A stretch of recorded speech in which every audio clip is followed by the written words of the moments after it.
الصيادية الدمياطي. هنعمل مع بعض النهاردة السمك الصيادية الدمياطي على أصوله من غير افتكاسات، بطريقة سهلة وبسيطة جدا. إن شاء الله تعجبكم. لو أول مرة تشوفوني اعملوا متابعة للصفحة ولايك وشير وتابعوا معايا الفيديو. أكيد في الأول أهم حاجة إن احنا ننضف السمك كويس جدا، وبننقعه بالليمون ونغسله كويس ونقطعه. بعد كده بنسيبه في مصفى زي كده يصفي كل السوائل الزيادة اللي فيه علشان ما يكونش فيه أي زفارة.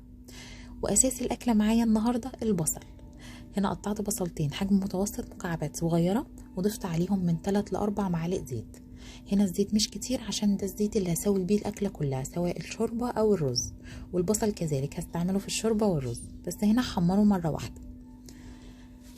هنا ضفت على البصل حوالي نص معلقة صغيرة من الملح تساعد معايا البصل ان هو يدبل.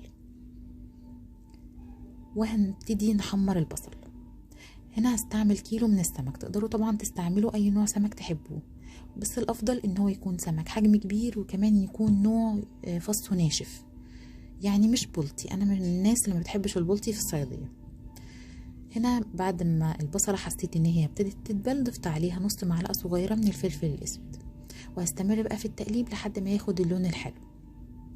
وهنا البصل زياده شويه، انا بحب دايما بحمر البصل زياده شويه، يعني ما يكون زياده معايا احسن ما يكون قليل، يعني علشان لما اجي اظبط لون الصياديه لو قليل معايا اكيد هكسل ان انا احمر بصل من الاول، خصوصا ان هو بياخد وقت. هنا ما شاء الله ابتدى ياخد لون، بس لسه شويه. انا مش عاوزه يكون لونه فاتح كده ولا غامق قوي ان هو يوصل للون الاسود، لا، عايزه يكون لون بني حلو علشان يظبط معايا لون الاكله.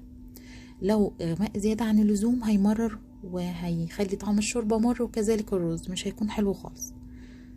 اهو هنا خلاص ما شاء الله اخد اللون المظبوط. هبتدي دلوقتي بقى اطلع البصل ده على طبق كبير واسع، وهوزعه كده فيه كويس علشان يبرد معايا ويخرفش ويكون عليا سهل عليا طحنه.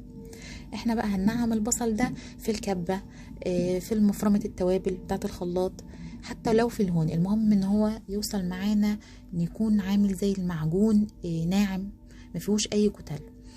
وهنا البصل بقى الزيادة هنضيفه على مية تسوية الرز.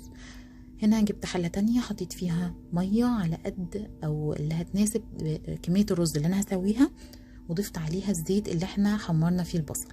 والحلة اللي احنا حمرنا فيها البصل دي اللي هنسوي فيها السمك وهنعمله شوربة. حطيت فيها شوية مية وهسيب الحلتين على النار ليغلوا لحد بقى لما يغلوا. هنعمل البصل ده كويس قوي، وكمان هغسل الرز اللي انا هسويه.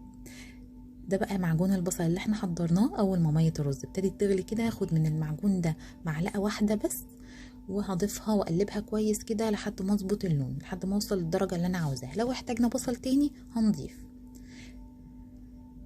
كده كان تمام مظبوط قوي. وضفت كمان على الميه دي نص معلقه صغيره من الثوم المفروم. دي تكه حلوه قوي، مش بتخلي طعم الثوم باين او ظاهر زياده، بس بتدي طعم حلو جدا.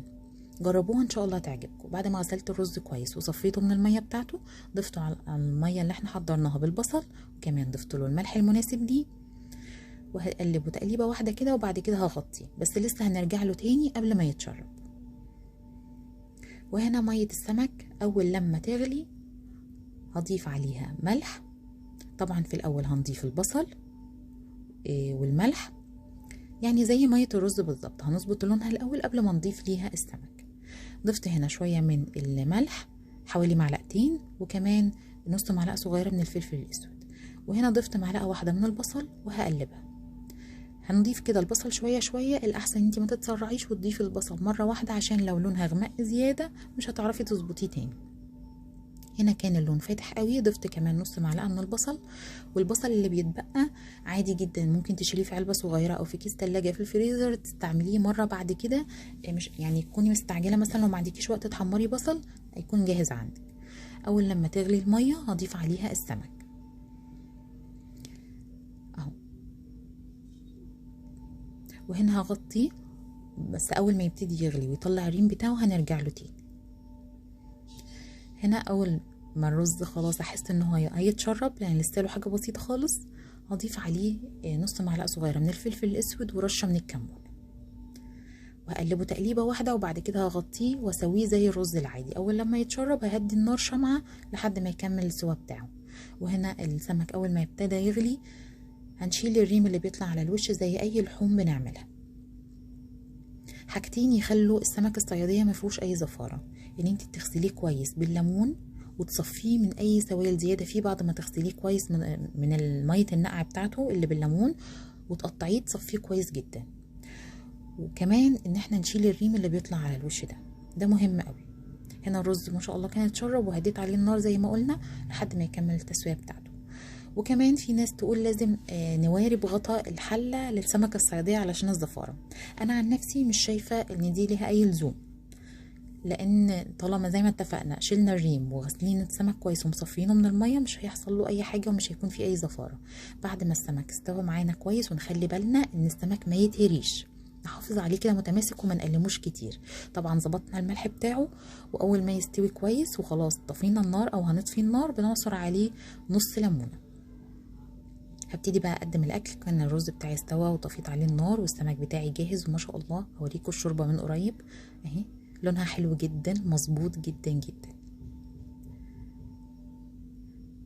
في ناس كتير تحب تاخد السمك في الاول تحميره في الزيت قبل ما تضيفه في الشوربه علشان يحافظ على شكله ويكون متماسك وما يتهريش.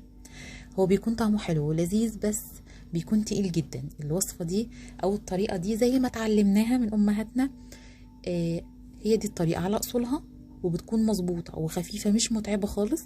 اهم حاجه تظبطي لون البصل ان هو ما يتحرقش او ما يوصل للون الاسود، وانت هتاخدي نتيجه حلوه ان شاء الله. يا رب يكون الفيديو خفيف عليكم وتكون الوصفه عجبتكم وتجربوها وتنجح معاكم. ما تنسونيش بلايك وشير لو عجبكم الفيديو. السلام عليكم ورحمه الله وبركاته.